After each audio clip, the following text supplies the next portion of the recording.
deu vontade de contar como é que eu faço quando me bate um cansaço e eu paro pra aliviar. Tão diferente das abelhas pequeninas descansando lá em cima, eu prefiro aqui no chão, olhando o céu por entre as folhas que balançam com o vento, embalando a dança. Discos abortados, células abortadas, né? Ou seja, nós temos aí um problema sério, porque a professora, eu sempre falo Alves, que é o sobrenome dela, daqui a pouco eu me lembro o nome dela, trabalha com a professora Vera, já mostrou essa situação de rainhas virgens de melípona escutelares entrarem em outras colônias de melípona escutelares. Então, aqui, Denise, lembrei? Denise. Denise, isso, exatamente. Então, nós temos aqui vários problemas. Um problema, por exemplo, dessas rainhas híbridas, ou mesmo de rainhas de melípona escutelares, começarem a invadir colônias de melípona capixaba. Nós temos problemas de machos de escutelares fecundando com rainhas de melípona capixaba. E aí fica a pergunta, quanto tempo sobreviverá a melípona capixaba? Né? Então, esse problema da hibridização precisa ser levado muito, mas muito a sério, porque pode ser vamos dizer, né, a gota d'água aí para levar essa espécie à extinção, uma vez que parece, pelo menos nos nossos poucos estudos, parece que os híbridos, eles não são viáveis, no sentido de que eles produzem rainhas, produzem operárias, etc., mas não sobrevivem, ou seja, você não vai ter um híbrido que vai se estabelecer ao longo do tempo. Mas ainda que haja esse híbrido, a gente não tem mais melípona capixaba, então perdemos uma história inteira de uma espécie, né? Então isso precisa ser levado muito a sério. Sobre o manejo, então nós observamos vários tipos de manejo. Então essa é uma caixa teste com 25 centímetros de diâmetro interno. Então vejam que com 25 centímetros de diâmetro, elas enchem muito de barro, né? E o ninho mesmo ocupa um espaço que não chega a 18 centímetros, né? E assim nós observamos, olha, o ninho está aqui, ó, 17 centímetros o ninho ocupa. Todo o resto foi fechado pela abelha com geoprópolis, né? E assim, medindo os espaços, essa é uma colônia de cimento, o pessoal testa às vezes aí, né, no Espírito Santo mesmo, o pessoal às vezes faz uma colônia de cimento. Então veja, também um espaço interno, mesmo menor um pouco, 23, ainda assim ela fecha com o geoprópolis todo em volta, tá? Então os ninhos naturais que nós observamos são aqueles ninhos que ocupam em torno de 18 centímetros de área interna e potes aí com 4 centímetros de altura. Então, uma medida que a gente chegou de padrão para essas caixas, né, e essas caixas nós distribuímos, algumas entre os amigos aí, da última vez que nós trabalhamos, seria essa caixa com 20 centímetros de diâmetro. A abelha ainda chega a fechar um pouco, mas ela tem muito esse costume. Nós testamos caixas com 18 centímetros, mas não fizemos testes grandes, por isso nós nem publicamos isso num artigo. A ideia seria publicar, talvez, alguma coisa na mensagem doce, né? Mas acabamos não coletando muitos dados. Isso porque vocês sabem que nós sofremos um revés, né? Que aquelas colônias que a gente estava trabalhando, coletando dados desde algum tempo, 17 matrizes nossas foram roubadas lá da área de reserva onde nós estávamos trabalhando. Então, nós perdemos alguns dados, a gente ainda está trabalhando alguns dados que a gente tem, provavelmente para publicar alguma coisa, escrever um livro, né, como a gente já vem conversando com os amigos aí. Então, mesmo quando a gente dá um espaço para ela de 20 centímetros, ela sempre coloca alguma coisa. É interessante aqui, ó, essa caixa foi feita com 2 centímetros de parede e ela juntou mais 1 centímetro aí. Então, ela fez uma parede aí de uns 3 centímetros, 3 centímetros e meio, né? Então, por isso, agora a gente já está usando sempre madeiras maiores, mais espessas, né, de 3 centímetros, quando a gente encontra, tá? Mas parece que, por padrão, é isso. Ela ocupa, então, um espaço de 18 centímetros. Então, uma caixa com diâmetro interno de 20 por 20 é um tamanho que nos parece muito interessante para o manejo dessa espécie. Ela vai acumular menos barro, mas ela acumula como é da sua natureza, menos geoprópolis aqui, né? E a altura de potes, olha, os maiores potes aí que nós encontramos foi desse tamanho, 4 centímetros, e 25 a 30 ml, né, de mel ela coloca aí num pote desse. Então, uma melgueira aí com uma altura de 6 centímetros seria uma melgueira interessante, porque aí você tem o espaço embaixo, o espaço em cima, e ela empilharia menos esses potes. Então, ela distribui os potes de uma forma mais uniforme na melgueira. Então, é a caixa que nós estamos trabalhando. São caixas aqui de 8 centímetros de ninho e sobreninho e melgueiras de 6 centímetros, né?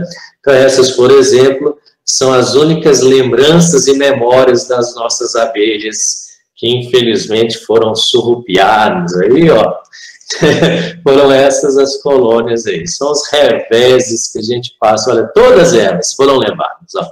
Essas aqui que estavam numa área, né, do Parque Pedra Azul, lá na reserva, na Pedra de Santo Antônio. Todas as colônias matrizes, com 3 melgueiras, 2 sobreninhos. Era o nosso trabalho aí de reintrodução, os trabalhos de coleta de dados. Infelizmente, alguns dos artigos foram perdidos, mas a gente está aí juntando alguns dados, talvez, na colaboração com os amigos aí, de escrever um livro ou algo nesse sentido. Sobre a genética dessas abelhas, né, uma coisa que nós estamos ainda tentando entender por que essas abelhas têm uma genética muito restrita, uma variabilidade genética muito baixa. Quando comparada com Melipona scutellarius, que é o seu grupo irmão, Melipona scutellarius é uma abelha com ampla distribuição, vamos colocar assim, desde o Vale do Jequitinhonha, na Bahia, até o Rio Grande do Norte, então comparado, obviamente, né, com Melipona capixaba, que tem uma restritíssima distribuição. E pelo menos 3 vezes maior a diversidade genética de Melipona scutellarius em relação à Melipona capixaba. Mas ainda assim, nós, com os dados moleculares que nós trabalhamos, nós não conseguimos bons trabalhos, por isso ainda nem publicamos. Publicamos alguns trabalhos, pelo menos 2, mas que precisam ainda ser melhorados em relação a essa genética. Então, agora nós estamos passando para a genômica, estamos fazendo painel de SNPs, que são marcadores altamente polimórficos. O professor Wander, junto com o Samuel da Embrapa, são nossos parceiros nisso. E aqui também na UFMG, nós estamos fazendo o RED-seq, que são sequenciamentos com enzimas de restrição, para a gente tentar entender melhor essa genética, buscando o máximo de polimorfismos. Com fragmentos de DNA, citocromo oxidase, que é um DNA mitocondrial de linhagem materna, e com ITS, que é um DNA nuclear, e também com marcadores microsatélites, a gente encontra uma muito baixa diversidade genética. Aqui, uma questão interessante, quando a gente olha colônias naturais, elas estão mais ou menos estruturadas, ou seja, não existe uma separação muito clara, mas tem alguma genética mais ao sul e outra genética mais ao norte de distribuição, mas toda uma faixa aqui, que é Pedra Azul, Forno Grande, que mistura isso quando a gente olha mais colônias naturais e olha as linhagens maternas, ou seja, pegando só o DNA das mitocôndrias, né, que mostram um pouco a linhagem materna. Mas quando a gente olha colônias manejadas, a gente percebe que as colônias estão todas misturadas. Ou seja, não existe mais aquela distribuição mais ao sul, mais ao norte. Isso indica uma movimentação de colônias, né? Então, as colônias estão sendo bastante movimentadas na sua área de ocorrência natural. E quando a gente olha para o DNA nuclear, então essa mistura aí é bastante grande. Isso mostra que os machos fazem um fluxo gênico maior, né? Então, os machos voam, eles não estão tão restritos a isso. Mas esses dados ainda com pouco polimorfismo, por isso a gente precisa melhorar estes dados para uma publicação melhor. Mas o que a gente compreende já é isso, que o manejo dessas colônias tem influenciado a genética. Então, quando a gente avalia um meliponário, ou seja, aquelas abelhas de um determinado meliponicultor, a forma como ele maneja está diretamente relacionada à diversidade genética. Se ele faz mais divisão, então a gente vai ver pouca diversidade genética, mesmo em muitas colônias. Nós chegamos a analisar 20 colônias de um mesmo meliponicultor, todas praticamente com a mesma genética. E, às vezes, o meliponicultor fala uma coisa para a gente, mas a genética mostra outra, né? Então, nós avaliamos um outro meliponicultor que tinha cerca de 63 colônias e que ele se dizia que todas aquelas eram frutos de 3 colônias apenas que ele tinha. Mas, na verdade, quando a gente avaliou a genética, tinha muito mais do que isso. E vários outros amigos relatavam, não, essa pessoa vira e mexe, a gente vê ele aí transportando tocos, tirando tocos da mata, ou adquirindo tocos e trazendo para o meliponário dele, né?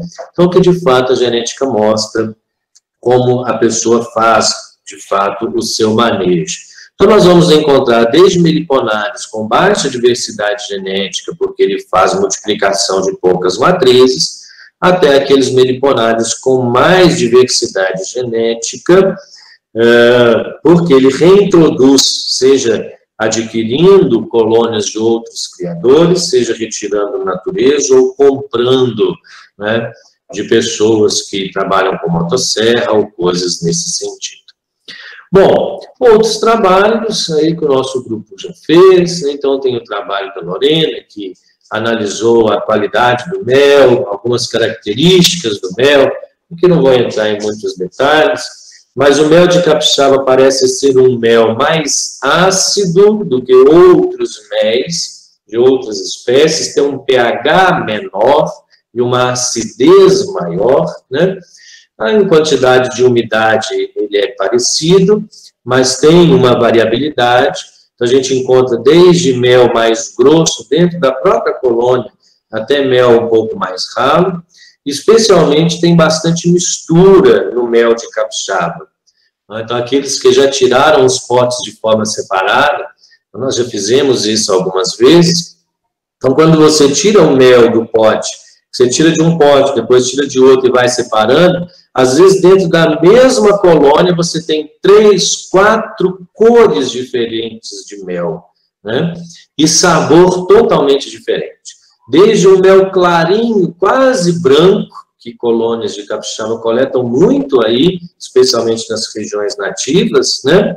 E nós estamos agora nesse novo projeto tentando identificar a origem botânica desses méis, nós não conseguimos ainda, esse é um próximo passo. Então, desde um mel clarinho, quase branco, muito saboroso, doce, gostoso mesmo, até um mel amarelo escuro, com gosto de tanino forte, que você põe na boca e cospe imediatamente, porque o negócio é ruim demais. Ela gosta, né? E alguns amigos gostam também. Falam, não, esse aqui é o bom, esse dá para fazer remédio, né? Mas o negócio é difícil de beber, viu? Mas a turma que gosta de beber uma cachaçinha junto, gosta, né?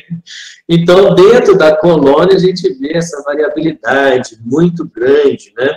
Tirando de um pote de outro, colônia desde méis mais ácidos, né? Provavelmente com bastante tanino, com uma coloração bem forte, um amarelo, ouro bem escuro, até Méis clarins. Esse aí é o outro artigo que o nosso grupo publicou. Os trabalhos da Bruna, que o Lúcio já comentou, né? Então, a Bruna mediu muito temperatura, olhou colônias naturais, né? Ela viu que as abelhas mantêm temperatura interna, mesmo quando do lado de fora está a menos de 5 graus Celsius, dentro do ninho mantém em torno de 28 graus Celsius. Né? É impressionante como é que ela consegue manter a sua temperatura, e aí vocês sabem que na serra, quando faz frio mesmo, né? E aí até a Bruna trabalhou muito isso nas épocas de manejo, né? Evitando-se ao máximo o manejo nessa época aí de maio a julho, a agosto. O manejo é quase que impossível, especialmente em julho, quando é muito, muito frio mesmo. Então, abrir colônias, né? Nessa época fria é matar colônias na serra. Então, aí o manejo mais para outubro, novembro, são as épocas de divisão e de florada, né, até janeiro, nessas floradas aí que tem bastante. Aqui, a Bruna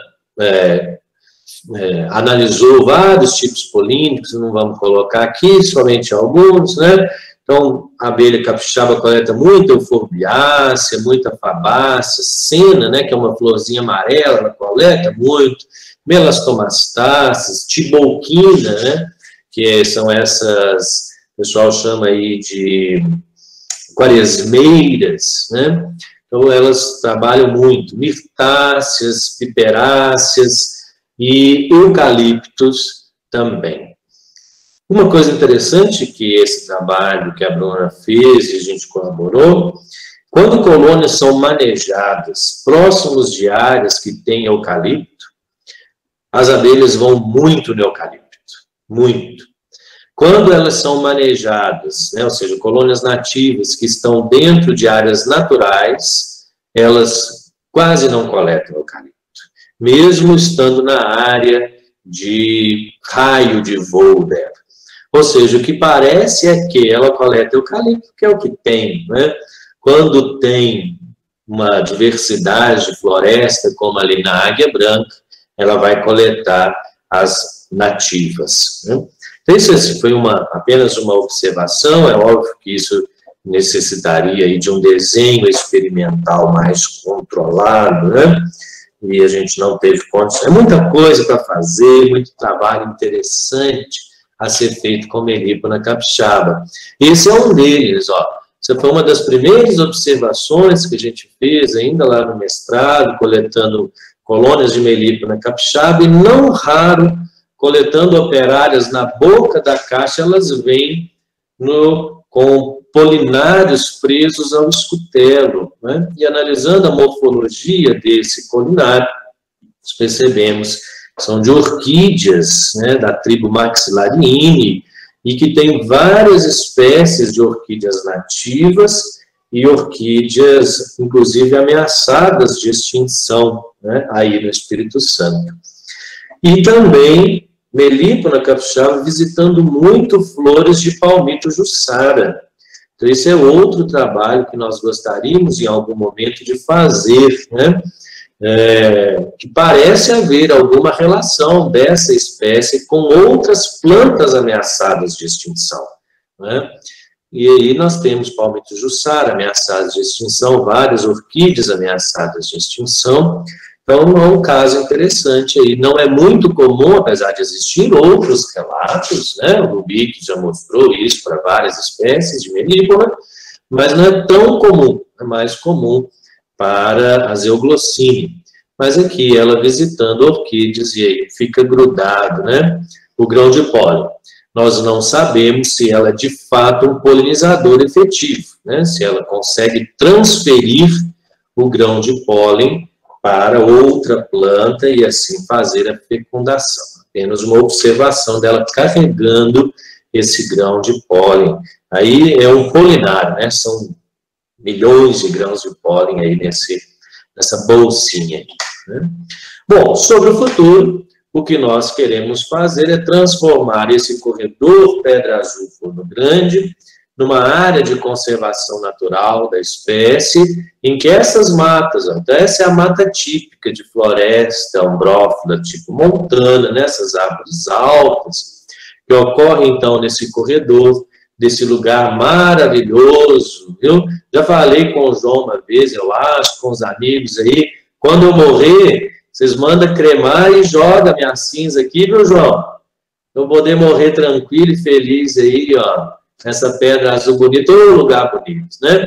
Eu falei com o João também que quando ele quiser investir no nosso projeto e comprar para mim aqui uma área para eu poder morar aqui e cuidar da melípona capixaba, ele pode fazer, pode ficar à vontade que eu vou com a maior alegria, né? Esse lugar gostoso e maravilhoso aí. E o que a gente tem feito é isso aqui, ó. Então, essa é uma árvore que foi arrancada, uma abelha, e nós devolvemos a abelha para a natureza.